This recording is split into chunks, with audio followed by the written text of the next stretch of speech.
Orientation Simulator. Okay. Try natin maglaro na ito.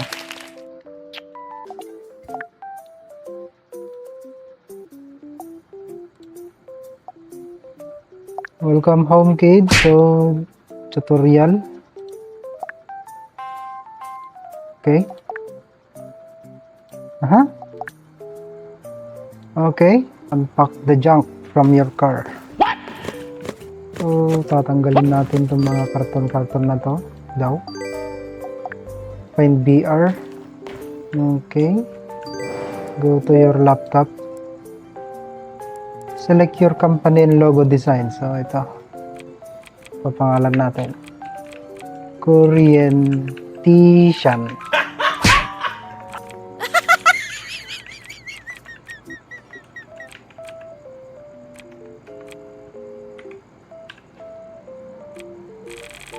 Wrong spelling, guys. Orientation. Nice. Okay. So, orientation. Kukuha daw tayo ng certificate muna. Okay. Back. Put your VR goggles. So, suot daw natin to. Okay. Collect the requirements items. Turn off the main fuse. Change the bulb. Repair the single switches. Repair the double switch. Turn on all the lamps. Okay. So, kunin natin to. Screwdriver tsaka bulb. Tapos, turn off the main fuse. Ito, importante talaga to eh. Papatayin mo muna yung fuse. Para pag gumalaw ka dyan, hindi ka makukuri-kuryente, no? So, patayin natin yung main. Patayin na din natin tong secondary. Para safety. Then, close natin. Okay.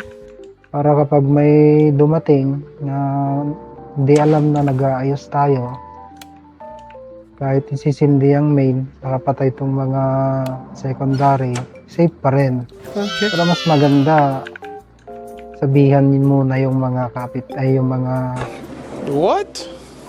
kasambahay or mga nasa bahay nyo bago ka mag-ayos. So, change the bulb ito. Pag mga ganitong change the bulb na lang, pwede nyo nang ilibre to sa totoong buhay. Okay. Ang papababayaran nyo pa ba yan? Eh, papalit ka lang naman ng bulb.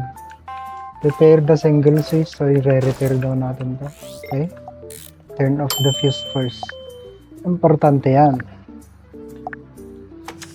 Okay, so, tatanggalin na natin.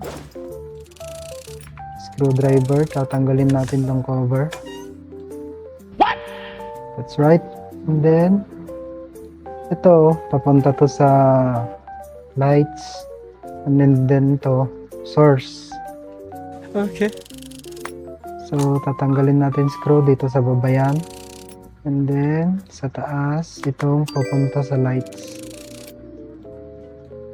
That's right. Ganyan ang tamang pagkabit. So, ibabalik na natin.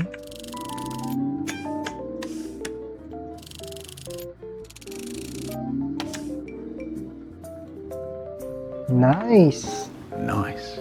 Itong double lights naman na double switch. Kakalam ko isa lang source na ito eh.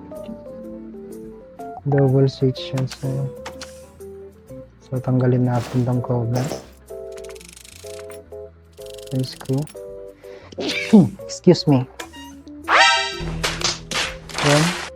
Ito, mali ito eh. Nasa taas ito eh. Dapat to nasa baba. Kasi source nga ito, di ba? So, lalagay na natin yung source.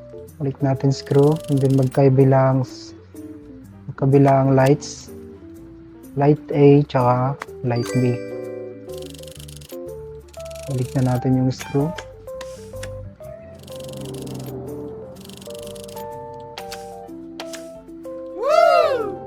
That's right. So mga ganitong nakalatag na, pwede mo na siyang singiling ng kahit 200 na lang. Or 250.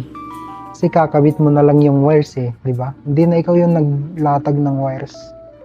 Pero kung ikaw pa yung magtitik-tik dyan, at ikaw yung magkakabit niyan, 350 ang singilan niyan kada sa isang ilaw. So, kung ikaw yung nagtik-tik dyan, 3 ilaw, sabihin na natin, 1,050, yun ang kikitain mo sa isang araw. Wow!